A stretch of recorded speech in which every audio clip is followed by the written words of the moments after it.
Gusto ko nang kumain! Ano? Gutom ba ang isang tao? Hindi papayagan. Laging tutulong si Lola. Tara na. Maliit? Anong klaseng sigaw yon? Sa tingin ko si Margot yon. Kailangan nating agarang iligtas ang Tara kapatid ko. na! Aba, yan ang trabaho ko. Pakakainin ko ang kahit sino. Nagra-rush si Chef Mike sa pagsagip. Margo, huwag kang magalit. Ipapinta kita ngayon. At hindi lang ikaw, pakakainin namin kayong lahat. Bilisan nyo! Handa ka na ba para sa unang hamon? At magsisimula tayo sa isang sandwich. Gawin mo akong isang sandwich na ikalulugod ko ng lubos. Madali lang yan. Tandaan mo, pinapanood ko kayong lahat. Akin ang tagumpay. At bakit naman? Hindi ba mas maganda kung may recipe? Napagpasyahan kong gagawan ko si Margot ng pinakamatamis na sandwich ng buhay niya. Magdadagdag ako ng Nutella at maraming paboritong marshmallow ng lahat. Hindi pa yan ang lahat, may chocolate bar at chocolate syrup pa. Hindi ka kailaman magiging labis. Ngayon ay oras na para sa pop. Ngayon, pwedeng takpan ang kagandahang ito ng pangalawang Mia, tinapay. matamis ang iyong panlasa. Magluluto ako ng nakakapusog na sandwich para sa apo kong babae. Siguradong may ham at keso ito.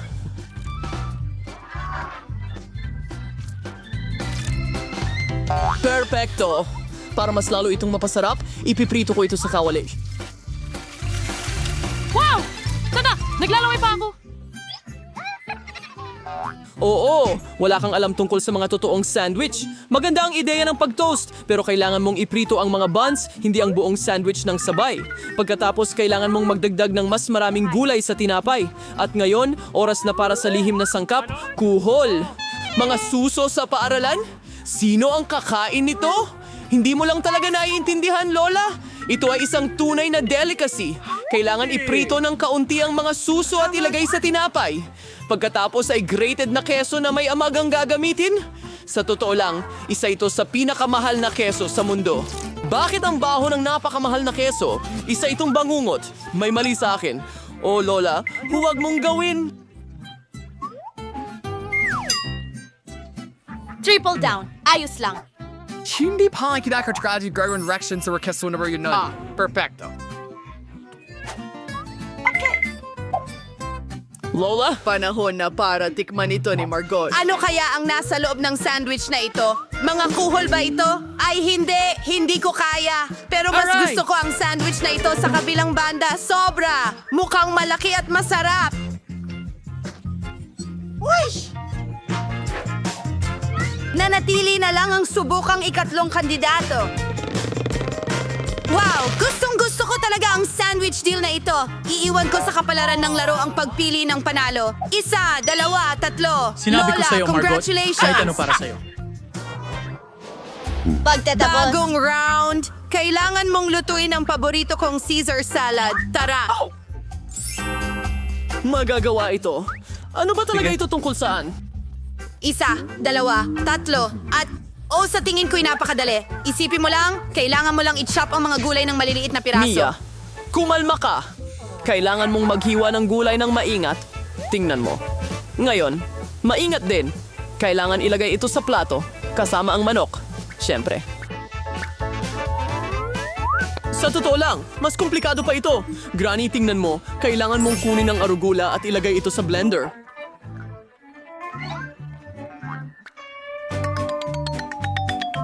Pagkatapos, kailangan mong magdagdag ng tubig at iling lahat ng mabuti. Ano ang ginagawa niya? Mukhang kakaiba. Gumagawa ako ng masarap na bagay. Sa nabuong masa, kailangan mong magdagdag ng parang gelatin. Pagkatapos, kailangan mo itong haluin.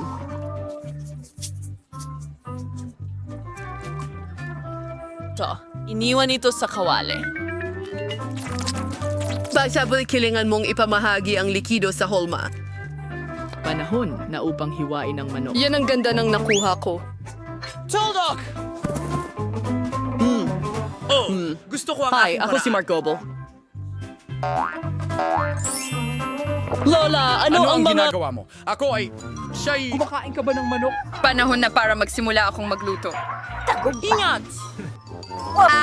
Tama. Sige, hihiwain ko to ng maliliit na piraso. Ang boring talaga. Pero, alam mo, para mas mabilis ang pagputol. Diyos ko! Ang hirap talagang turuan ng mga kabataan ng isang bagay. Ako, ano bang nagawa ko? Hindi ito maganda? Mabuti na lang may backup plan ako. Kailangan mong kunin ang haba-baba gum at hatiin ito sa maliliit na piraso. Ngayon, kailangan ko ng marmalade ice. Handa na. Gusto mo ba? Nakakatakot! Huwag mong Ang mga takutin ang marshmallow ay matandang tiyak na babae ng mapapasama ganyan! sa aking matamis na salad. Yeehaw! At nasaan ang mga gummy worm? Margo, panahon na para ikaw ang magpasya kung sino ang hinahanap, ha? At malinaw, dapat ako yon. Sige, Marco. Piliin mo ang pinakamaayos.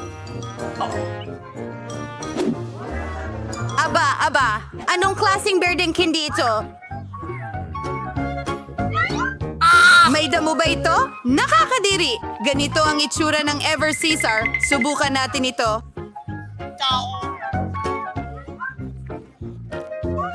Lasang masarap, pero ang pinakamagandang salad ay naghihintay sa akin sa unahan. Siya Ang pinakamasarap! Mia, ikaw ang nanalo! Oh, alam ko ang anak ang kong si Cesar pinakamaganda. ay... Sa pagkakataong ito, simple lang. Magluto ka ng pritong itlog para sa akin. Madali lang. Gusto mo ba ng itlog o magiging itlog? Pag-aaralan ko na lang kung paano ito lutuin. Sige, punta na tayo. Una, kailangan mong magbuhos ng kaunting mantika sa kawali. Alam ko yon. Gusto ko rin ito kaya ibigay mo sa akin. Sandali! Bakit hindi ito dumadaloy? Sige na. Oh, sa tingin ko medyo nasobrahan ako. Nako, hindi mo nga mabasag ang mga itlog sa ganitong karaming mantika. Sa pamamagitan ng paraan, ito ang susunod kong hakbang. Bakit hindi mo ito sirain kung nasira mo na? Tada! Well, halos sakto na sa kailangan mo. Gumawa ng isang bagay. Kadiri! Pero gagawin kong mas kawili-wili ito kaysa sa karaniwang Friday. Para dyan, lalagyan ko ito ng At cream. isang malalim na kawali. At pagkatapos ay ikuskos ang balat ng kahel. At ngayon, magdagdag tayo ng Karaga. Katapusan ng... Haluin mo ito ng mabuti. Iwan sa apoy hanggang ang masa ay umabot sa 70 degree. Ngayon ang tamang oras para bumuo ng mga itlog para makuha ang katulad na itsura. Maaari itong ilagay sa kawali at bilang pula ng itlog gagamitin ko ang atsarang peach. Tunog ng slime Ilagay whistle. natin ito sa gitna. At semento. Teka, Oo, tama. Anong ka ba?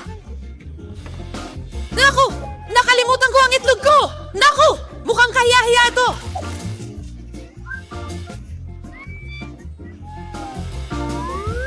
Ano ang dapat kong gawin? oo, ang mga itlog ko ay ibang usapan. Mukha itong napaka-appetizing. Margot, oras na para alamin ang nanalo. Tingnan natin kung sino ang gusto mo. Lola, ang sarap ng itlog mo. Perfecto! Sige. Ano? At anong klaseng sobrang luto na uling ito? Hindi, kahit hindi ko nasusubukan ito. Pero ang ikatlong kandila mukhang masarap. Tingnan natin.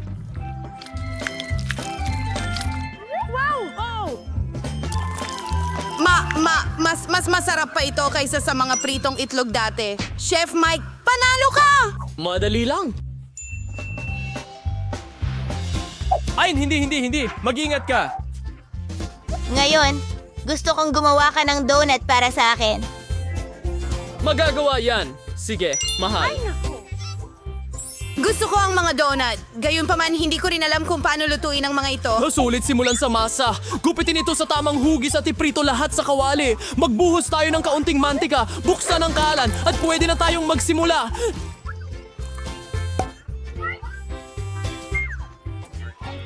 Lumabas na may mga espesyal na hulmahan.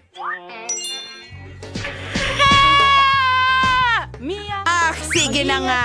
Aba, panahon na para initin ng mantika. Pwede mong ihulog doon ang mga nagawang donut. Oh, ginagawa na nila ito. Tingnan natin. Oh, hindi. Gusto nilang ipakita sa akin. Tulungan niyo ako. Huwag mong hawakan. Mia, ano ba ang ginagawa mo? Hindi ko alam. Subukan mong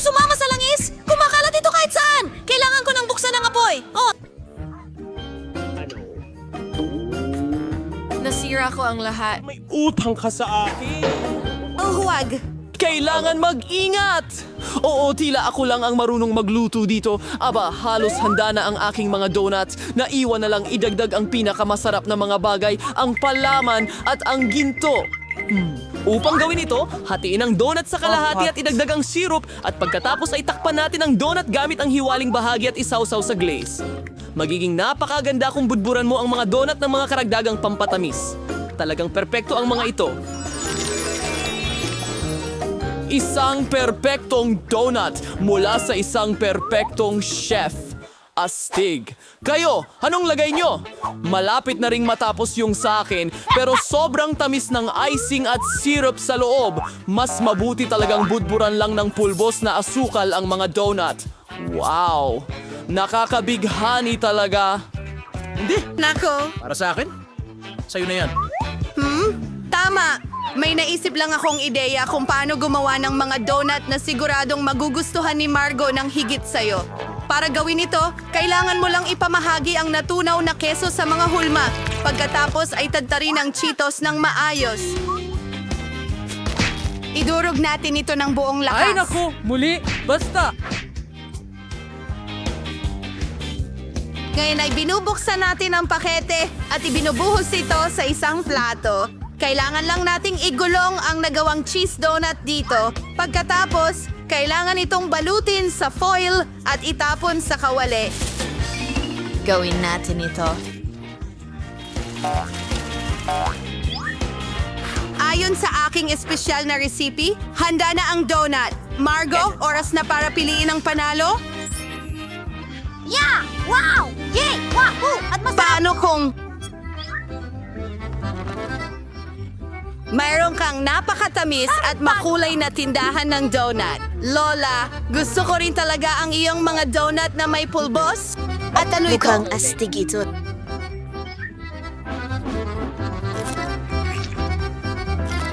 Grabe ang anghang. Hindi talagang ayoko niyan. Chef, panalo ka na naman sa pagkakataong ito. Talagang nag-effort ako. Salamat. Mag-subscribe sa Barida para hindi ma-miss ang mga kapanapanabik na... nakakatawang hamon. Lagi kaming nag-e-enjoy. Paalam, guys!